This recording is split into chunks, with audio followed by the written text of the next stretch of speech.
Hello, hello, hello. Here we are. I Care for Your Brain. This is our weekly lecture here on Facebook, and the reason that we're here is to reach out to you with good quality science-based information so you have a trustworthy source to go to get good information. And my idea is that information is power, especially when it comes to brain health. There's so many things that are happening in the brain that unfortunately, there's not much time to talk about these things with your brain health care providers. Another reason that I'm here is to advocate on behalf of my true love of clinical neuropsychology. That is the field that I specialize in. My name is Dr. Karen Sullivan. I have a practice here in Pinehurst, North Carolina, and I go out in my area and do a lot of talks, a lot of public outreach to help people understand on a genuine and deep level what is going on with the brain, so that way they can put that information into practice and have a better quality of life. So one of the things that I don't like is jargon, and I went to a conference a few weeks ago in Charleston, and the focus was about how to reduce jargon and to use words that are understandable to most people.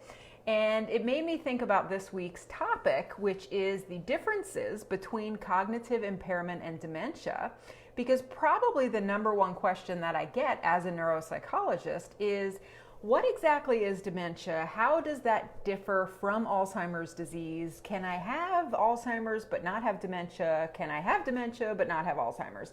So I thought, you know what, this is a great chance with this lecture to take a step back, big picture view, reduce jargon, be super clear about exactly what these terms mean, because I think you have a right to know exactly what their definitions are and how they might relate to you or a loved one. So that is what we're going to do tonight.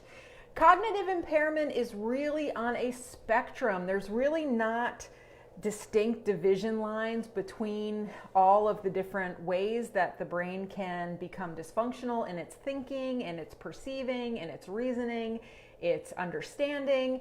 There is really a spectrum, but the way I want us to think about it tonight is in three overlapping different forms. Okay, so we're going to talk about the first one, the second one, and the third one. The first one is very mild cognitive impairment, cognitive symptoms. And what does this mean? This means that you yourself notice a difference from your normal functioning, your normal baseline. You might go to see a neuropsychologist and your test performances are not in the impaired range, but perhaps for you, living inside your brain, your person, you know that something has changed. So this can happen after a very small stroke or a traumatic brain injury. It might not be observable to other people, but knowing yourself well, you are the boss of you, you are the best reporter on how you're really doing. You may have gone, this is a really good example, from a very high level of intellectual functioning, let's just say high average or superior, and now maybe your abilities are more low average. So if you were always low average, this would be consistent, right? But the concern is that if you have fallen from the superior range to the low average range, yes, that is not considered a cognitive impairment, but I would consider these to be cognitive symptoms. And a really good neuropsychologist will be able to help you figure this out and will be able to document it for you in formal testing. So by the time we're done tonight, I'm going to explain to you exactly how we distinguish these cognitive symptoms from a cognitive impairment and from dementia. These symptoms, cognitive symptoms, without getting into the range of a disorder, are actually very, very frustrating. Even though they are so-called mild symptoms, the person does not typically have the coping skills to deal with them because they have lived with a brain that is operating at a certain level for their whole lives, and something has happened that has made their abilities in one area, like let's just say their ability to concentrate and focus, even when it goes down just a peg, this is very, very irritating to the person because they're not used to it. They're used to their brain working really, really fast. So it requires that we adjust and adapt, sometimes make things external that used to just be natural. So for example, keeping a to-do list or a calendar, things that your brain used to be able to do on its own, now you have to put them in the outside world, and that's a change. but you can really function at your normal level once you make some of these changes. Okay. The next one is cognitive impairment from a cognitive disorder. So a cognitive disorder is basically the result of anything that can go wrong in the brain, a disease, a disorder, a condition, anything that impairs cognition. So speaking about jargon, cognition is actually one of those words. It's a word I use multiple times a day, but if you don't know what it is, it's a little inaccessible. So let's just break that down. Cognitive functioning is basically what your brain does in terms of thinking, perceiving, remembering, finding your words, experiencing spatial information, comprehending language, paying attention, problem solving, learning things, being able to make a memory of things.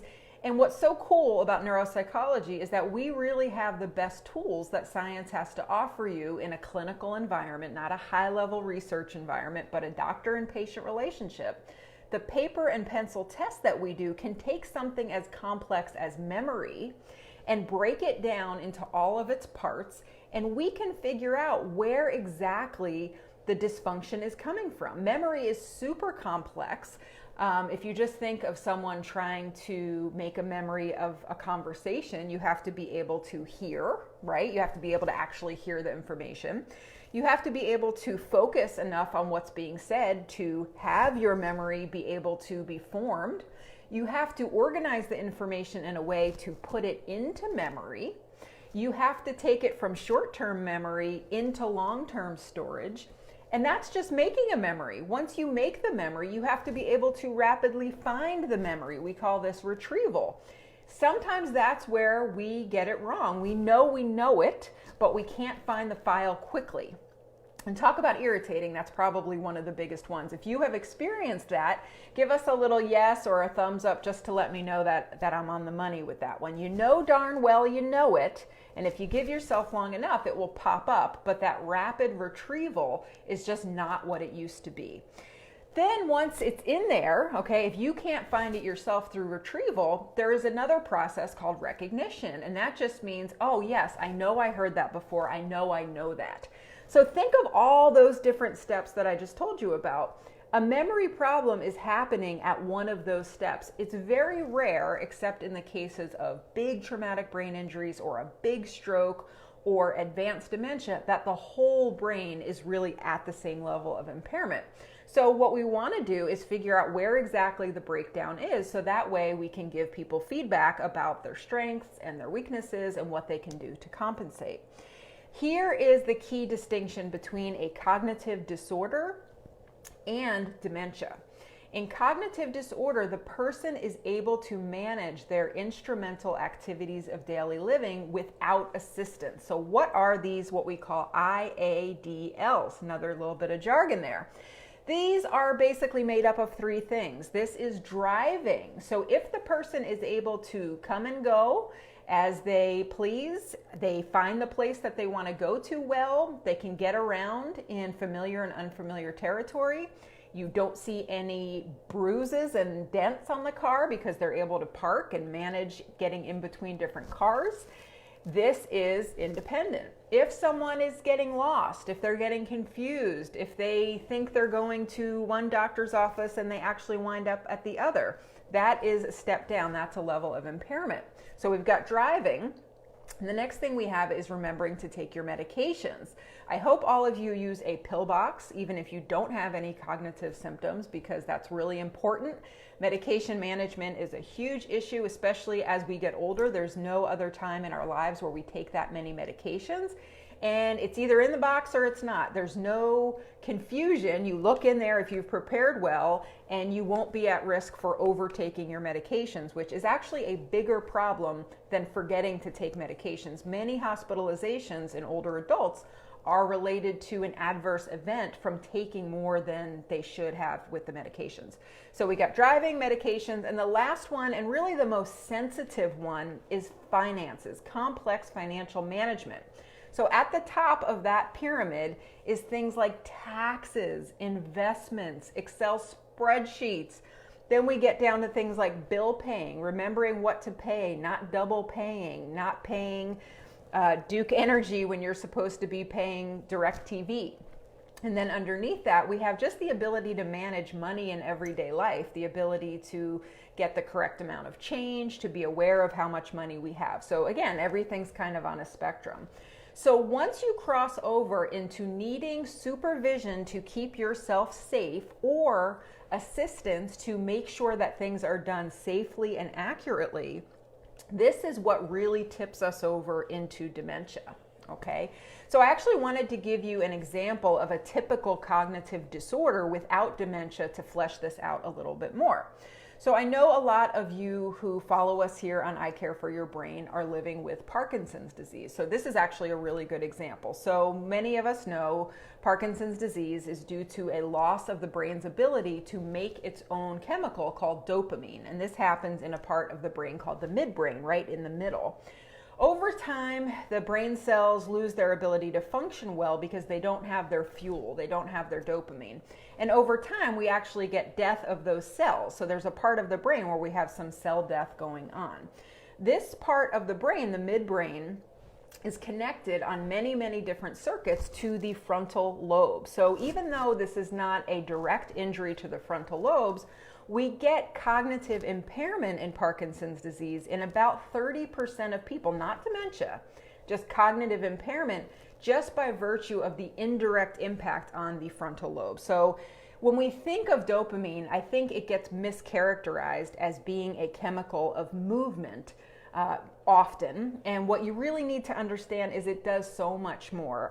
It is really responsible for so many different things. I mean, symptoms that we think of with PD, rigidity, resting tremor, trouble with sleep, constipation, a decline in the ability to smell, sleep disorders, salivation, drooling, all of this can be traced back to the loss of dopamine, okay?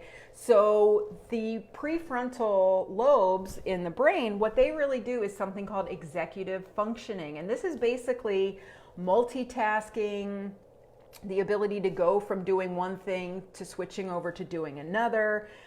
It's basically the way we coordinate our problem solving. So, we want to go in and clean the closet. Well, man, that's a big job, and there's a lot of different steps.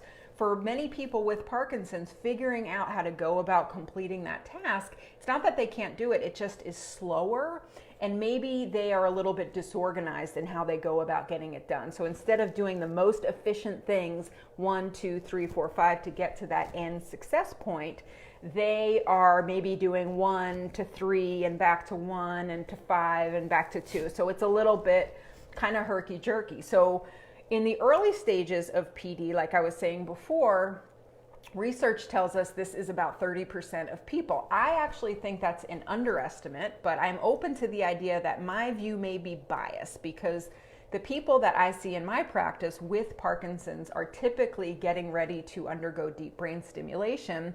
And these are people who are bothered by their Parkinson's symptoms to the point where they want to undergo brain surgery in order to reduce their symptoms. So for many people, the executive dysfunction, the difficulty with the multitasking is part of what they're bothered by, and that's what brings them to me, right? So I might kind of have like a little bit of a bias in who I see. So we know that in Parkinson's, there is this common cognitive disorder. Well, what happens when we start to look at the dementia side? Well, I'm going to tell you about that in a minute, but first let me explain exactly what that term dementia means. It's really an umbrella term that brings together a collection of symptoms that is caused by different diseases that are happening in the brain. Okay?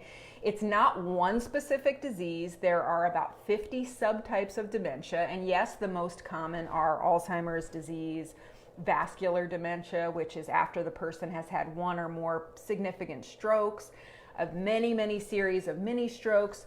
We also have Lewy body dementia, kind of a combination of Alzheimer's and Parkinson's disease. We have frontotemporal dementia. I just saw someone very recently who had FTD, as we call it. And then we've got all sorts of other much more rare dementias. But that is why it is critical to not just accept a diagnosis of dementia. If somebody says that to you or a loved one, it's really important that you realize that is the launching point. That is not the end point. You need to know the subtype of dementia so the person can get the personal brain health care and recommendations that they deserve. Okay.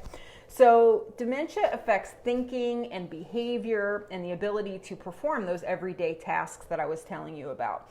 So in dementia, to meet that criteria, there has to be two cognitive areas that are significantly impaired. So this is typically memory and those frontal lobe things like problem solving or being able to multitask. But other things like word finding and auditory comprehension, visuospatial functioning, being able to find your way around in an unfamiliar environment, all of those things qualify too. But you cannot have a diagnosis of dementia without having impairment in those instrumental activities of daily living. So do you remember what are those? Driving, remembering to take your meds, and being able to handle finances, especially complex finances. So within the world of dementia, the truth is that the most common subtype, remember I was saying there's really 50 subtypes, the most common is actually mixed. So what does that mean? That means when you actually look at the brains of people who have dementia in life and then donate their brains to science, they typically don't have just one subtype of dementia. Like they don't typically just have Lewy body dementia. Many people who have one subtype of dementia actually have another subtype too. And that's part of why all dementias are different. We don't have a book where we can look in and say, well, here's the age it started and here's the amount of education the person had and they have Alzheimer's and this is what their symptoms are going to be and this is what the future holds for that person. Everyone's brain is different to start out with and everyone's dementia is different. And probably a big factor there is the fact that these mixed dementias are the most common. So you get a little bit of a smattering of different types. The earlier someone with any type of dementia gets evaluated, the more distinct subtypes of dementia are from other subtypes, okay? Over time, what happens in all dementias, unfortunately, is that they are progressive. They are neurodegenerative, which means more and more of the brain gets impaired and damaged. So over time, people with dementia start to look more and more and more alike. And when you get to end stage or advanced dementia, almost all dementias start to kind of run together. It's very hard to look back and say, okay, well, this clearly is Alzheimer's. This is clearly vascular dementia, because everyone is kind of globally impaired. Everyone is having word finding trouble. Everyone has short-term memory problems. Everyone is having trouble with managing their money or remembering to take pills or dressing. It all starts to look very similar. So that is a key to early intervention, early assessment. So why does this happen? Why is there typically more than one subtype of dementia? Well, part of it is that the immune system, being as smart as it is, typically has a very big response when something is in the brain that should not be. It sends in all the fighters. There is a big inflammation response. And we want that because all that additional surface area allows the tissues and the blood vessels to be able to go in and munch away all the bad stuff and break it down and get rid of it.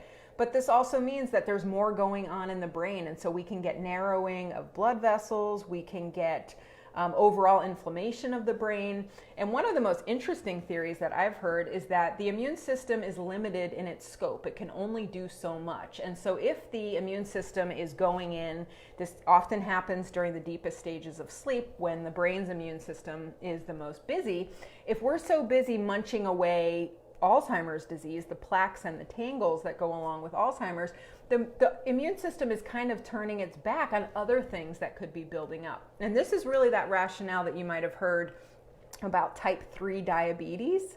The idea is that when the brain is so busy working on getting rid of extra sugar, extra glucose in the brain, then it's kind of turning its back to the plaques and tangles that might be building up. It really can't do it all. So the more things we have in the brain that really shouldn't be there, mini strokes, too much blood sugar, the byproducts of not enough oxygen, we're really distracting the immune system and it's not able to give the overall brain its full focus.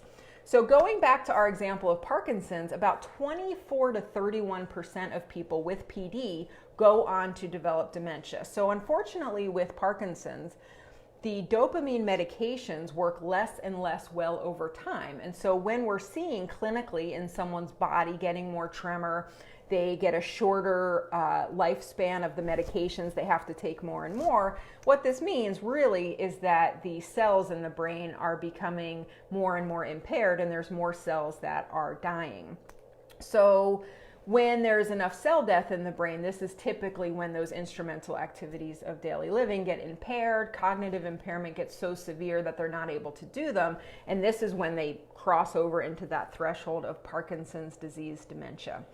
So who is the expert to sort all these things out? Well, I humbly submit to you that it is a board-certified clinical neuropsychologist. And I know that that's a mouthful, but I really think that we are the best care partners to help understand these changes. And is this normal for this person? Is this just normal aging? Is this the brain disease developing and going down the road of more and more impairment? We really know how to do this, and we have three basic tools that we use. We use very in-depth clinical interviews, typically last about an hour, where we spend a lot of time talking about how symptoms started, what is a change for the person, what has been the course over time, has it been gradual, quick, up and down, what's worked, what medical workups have you had. We look through medical records with a fine-tooth comb. We want to know, is there something someone else has overlooked? What is the impact of different medications, including supplements? There's often a lot of info to be found there. And then we use paper and pencil testing primarily, sometimes computer testing, to really break down these complex cognitive areas into those respective subdomains, subparts, subsections. That way I can tell you, okay, yes, you have a memory problem, but the problem is you're making the memory, you just can't find it quickly. That is a much different situation than not being able to make a new memory at all. We then do something called norming this test data that we collect, which is basically comparing how other people your same age, with your same education, typically your same race, even your same handedness, to figure out how do you differ from the norm. If you are 89 years old and you had an 11th grade education and you are a right-handed Caucasian woman, how do we predict you should have done on this very specific test? And it's that discrepancy between what we expect and what you're doing that really forms a pattern over the whole test battery, and that's the goal. That's what we want. We then bring in the interview responses, all the medication effects, we look at the pictures of your brain and the report that the radiologist has written for us, and really we're trying to put together a holistic, whole person understanding of what the heck is going on.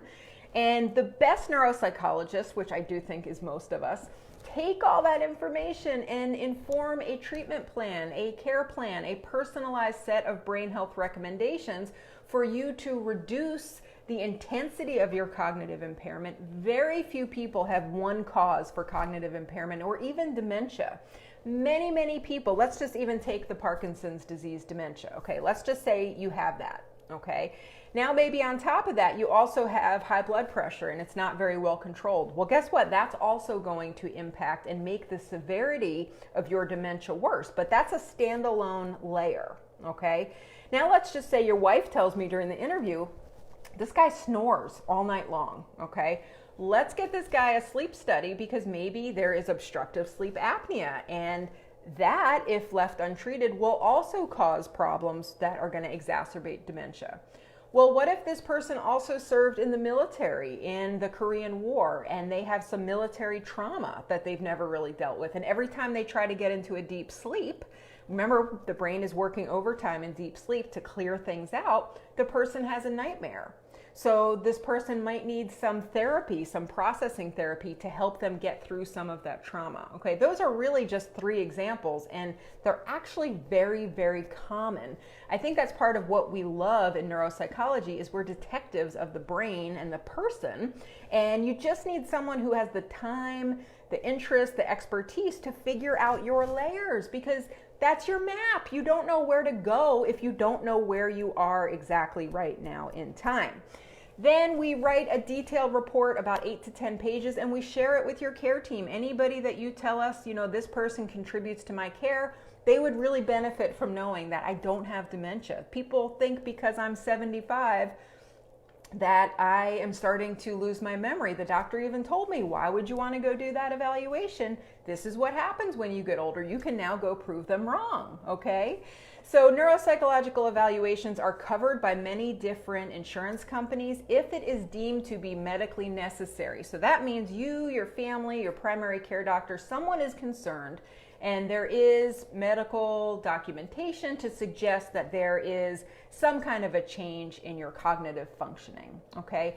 People that do your neuropsych evaluation should be running your benefits to make sure that this is a covered expense, and if it's not, then you know what you're getting into. I think most self-pay evaluations are between about $1,000 and $2,000, which is a lot, but honestly, it might save you the time of piecemealing all these different evaluations as opposed to seeing one person who can bring it all together. Some of the best feedback that I've gotten about the way I do things, the way my practice does things, is that we're seeing the big picture and everyone has just wanted to see things through their very narrow lens, and it's very hard to get someone to see the whole big picture. But that's who we are as human beings, right? We're not just an impaired memory. We're not just a high A1C. We're not just a bunion, right? I mean, not to make light of it, but you need someone who can appreciate how that all fits together. So that's what I think is one of the coolest things about being a psychologist who is also trained in the brain, is we're kind of always teetering back and forth between thinking about the person, how they're going to experience what we say, how to be sensitive about how we communicate, but also bring in the science of the brain and use the best tools that we have to get answers for folks. So how do you find one of these magical board-certified neuropsychologists? Well, you can Google, find a board-certified neuropsychologist. That will bring up the webpage for the folks that board certify us, and you can put in your zip code and they will give you folks within your general area. If that seems like not quite sure how that's going to work, you can definitely message us here at Facebook, and we've helped plenty of people connect with local folks. We also want to make sure that you understand, yes, board certified is your greatest it's protection for the public to know that that person really has the chops, really has what it takes. But there's another category as well called board eligible, which is just as good. That just means the person has all the credentials, is capable of sitting for the board certification. They just haven't done it yet. It actually takes a long time. It's a little bit costly, and so sometimes it takes people a couple of years. If you guys thought that this was helpful, if you learned something, please do me a favor and share it. Above and beyond that, it would actually be very helpful to us here in trying to grow this online program if you would leave us a review, if you would share it to any support groups or Facebook interest groups that you think would benefit. We have a couple things up our sleeves in the next few months, and I need to grow this page as much as we possibly can so I can maybe even try to do more. We are going to be back next Wednesday, and I'm actually going to go back to a concept I talked about tonight called your MAP. Okay, March is Traumatic Brain Injury Awareness Month, and I think for everyone who is struggling with a brain health condition, it really falls under the umbrella of a brain injury, whether you've had a stroke, an actual TBI, if you have PD, if you have Lewy body, and frankly, I mean, we can even think of some significant mental health disorders as brain disorders, severe depression, significant PTSD. And what I want to talk about is that concept of a MAP, how that is just so important to get the best health care for yourself, to advocate for yourself or a loved one. So I want to tell you a little bit more next week about exactly what I mean when I talk about have your brain health map. Thank you guys so much, and I appreciate your attention very much. I will see you next time. Bye-bye.